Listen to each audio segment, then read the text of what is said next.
Hi guys, for this week's musical I watched Hairspray, and Hairspray is about, takes place in the 1960s, essentially about how students take the first steps into um, segregation or ending segregation and mixing the races.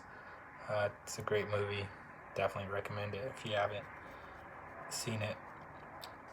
So my two things I want to talk about are the dozens of dancers moving in sync together on expansive sets, and the sense of high class in the movie. So here is my bingo card.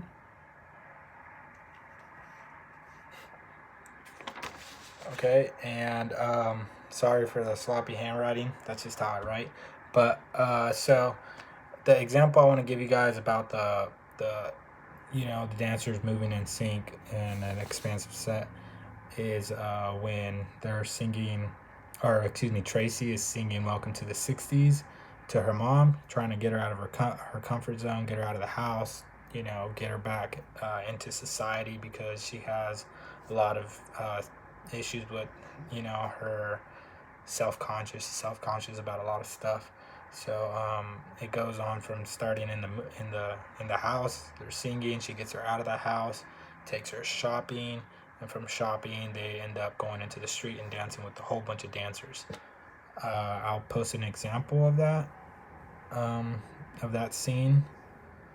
The next thing, obviously, is the high class part. So, just there's a lot of scenes of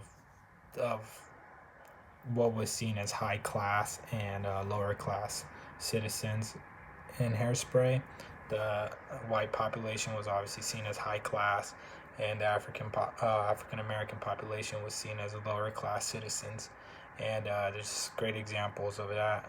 I'll post a scene where they're dancing in the gymnasium, and there's obviously a separation, a barrier, where white students couldn't dance with African American students, and it was given the essentially the idea that the white students were more privileged than the African Americans. They even canceled the African American show on TV, um, just because they used a song which they wrote, but the white students took it and performed it instead. So that's pretty much all I have. Thank you guys. Have a good night.